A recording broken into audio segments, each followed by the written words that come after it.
Hello friends, नमस्कार। कैसे हैं आप लोग? आशा करता हूँ अच्छे होंगे। फ्रेंड्स, अभी अभी जो है आज प्रोटेस्ट था बीपीएससी आयोग के गेट के आगे में छात्र नेता दिलीप के नेतृत्व में। और इसमें जो है छात्रों के लिए 67वीं बीपीएससी की परीक्षा देने वाले सभी छात्रों के लिए बहुत बड़ा बिग अपडेट है और बहुत बड़ा जो है एक खुशखबरी भी कह सकते हैं। जिस तथ्यों को लेकर के जो है ये प्रोटेस्ट हो रहा था आज, तो इसमें कुल मिलाकर के समझिए छात्र के हितों में है ना, छात्र के फेवर में यह जो है कुछ, हालांकि मौखिक रूप से ही जो है कुछ जवाब आया है, लेकिन यह एक जो है छात्रों की जीत है और विजय है। और यही तो खूबसूरती होती है किसी भी लोकतंत्र की कि मानव बल जो होता है ना, भीड़ तंत्र और मानव बल में बहुत ताकत होता है। और वो भी तब जब अहिंसात्मक तरीके से किसी अपनी मांग को जो है पूरे जोरदार तरीके से रखते हैं।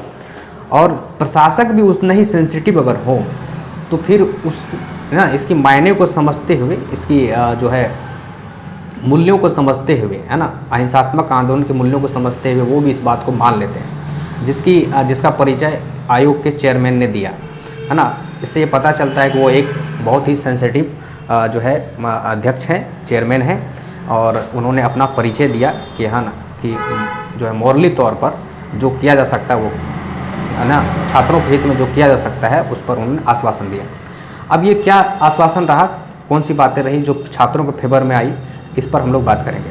देखिए, दिलीप कुमार को बहुत बहुत धन्यवाद जो है छात्रों के तरफ से और मेरी तरफ से भी, और जिन्होंने संघर्ष किया, आज अपना नेतृत्व प्रदान किया। और उन सभी छात्रों को भी धन्यवाद, वो सभी छात्र भी धन्यवाद के पात्र हैं जिन्होंने वहाँ पर अपनी मानव संख्या, अपनी मानव बल का प्रदर्शन किया, वो भी अहिंसात्मक तरीके से, कोई भी हिंसात्मक घटना को बिना अंजाम दिए। ठीक है, तो यही तो खूबसूरती होती है अपनी मांग को अहिंसात्मक तरीके से ले लेने का, मांग को, है ना, अपनी अधिकार को ले लेने का सरकार से। तो यही है। तो देखिए निष्कर्ष क्या निकला। दिलीप कुमार की एक बहुत बड़ी बात रही, उन्होंने एक बार अपने इंटरव्यू में कहा कि प्रोटेस्ट जब चल रहा था तो उनकी एक बात के कारण मेरे ख्याल से आयोग को झुकना पड़ा है।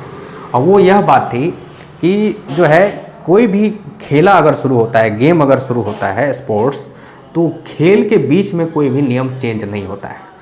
जब भी नियम बनना होता है, खेल शुरू होने से पहले नियम बनता है और उसको फॉलो करना होता है। बीपीएससी में 67वीं बीपीएससी के लिए भी यही चीज़ हुआ। इसकी नोटिफिकेशन पहले ही निकल चुका है। नोटिफिकेशन में सारे रूल रेगुलेशन, परीक्षा 3 चरण में होंगे, कैसे होंगे, क्या तरीका होगा परीक्षा का चयन की, क्या प्रक्रिया होगी, इस पर बात कर दिया जाता है नोटिफिकेशन में। तो वही नियम था। तो पहले नियम तो इस तरह से कह दिया गया था कि एक चरण में परीक्षा पीटी की होगी, है ना। अब तो एक चरण में 8 मई को हुई भी थी, हालांकि उसमें भ्रष्टाचार हुआ तो फिर से उसको स्थगित करना पड़ा था परीक्षा को, है ना। फिर से रिशेड्यूल आयोग के अध्यक्ष के द्वारा जो एक अनाउंस किया गया था 20 और 22 सितंबर को लिया जाएगा 2 शेड्यूल में, और परसेंटाइल तरीके से परिणाम दिया जाएगा। तो उनका अपना एक दलील था कि क्यों ऐसा कर रहे हैं, है ना, कि पारदर्शिता लाने के लिए परीक्षा, ताकि पारदर्शिता तरीके से हो, करप्शन ना हो। तो इसको वो अपना दलील दे रहे थे। लेकिन यह जो परसेंटाइल वाला तरीका था और 2 दिनों में परीक्षा का संपन्न कराना, ये छात्रों को उचित नहीं लगा, जिसके कारण और भी कुछ मुद्दे थे। यहाँ यूपीएससी के कुछ मेंस देने वाले छात्र जो इसमें अगर 20 और 22 को परीक्षा होती तो वो शामिल नहीं भी हो सकते थे, है ना, वो वंचित रह जाते। ये भी कुछ मुद्दे थे, है ना। कुछ आंतरिक सुधार को लेकर के भी मुद्दे थे। तो कुल मिलाकर के सबसे जो महत्वपूर्ण मुद्दे थे वो थे कि 20 और 22 को जो 2 दिन में परीक्षा हो रहा है और परसेंटाइल में जो आप परिणाम देंगे, इसको तत्काल जो है स्थगित करिए और एक ही चरण में परीक्षा लीजिए, एक ही शिफ्ट में लीजिए। ये सबसे बड़ी मांग थी। और इसको लेकर के जो है सारे जितने भी छात्र पटना में थे वो अपना इंटरेस्ट दिखाते हुए वहाँ पहुँचे, वो धन्यवाद के पात्र हैं। उनको ये श्रेय जाता है कि जितने भी छात्र वहाँ गए हैं वो दबाव पड़ा है आयोग पर, और वह निर्णय लेने में और वो आश्वासन देने में जो है वो आश्वासन दिए हैं। मतलब देने के लिए उनको बाध्य होना पड़ा, आश्वासन देने के लिए कम से कम बाध्य होना पड़ा। आश्वासन दिए क्या, अब ये बड़ी बात है। देखिए अब क्या क्या हो सकता है। तो आयोग के द्वारा यह कहा गया कि चलिए 20 और 22 को जो परीक्षा होने वाली है 2 दिन, उसमें तो अब नहीं लेंगे। यह बात निकल करके आ रही है निष्कर्ष के तौर पर। भले वो भरबली बोले हैं, ऑफिशियल तरीके से अभी तभी बताए नहीं है, लेकिन ये पूरा गारंटी भी लगता है इस बात से, जिस तरीके से वो बोले हैं कि जो है मुझे कानूनी सलाह लेनी पड़ेगी। तो कानूनी सलाह किस मायने में? जिस बात को उन्होंने दिलीप कुमार जी ने उठाया कि बीच में खेला का नियम चेंज नहीं होता है, तो इस मायने में अब आयोग के चेयरमैन को लगता है कि कानूनी सलाह लेनी पड़ेगी।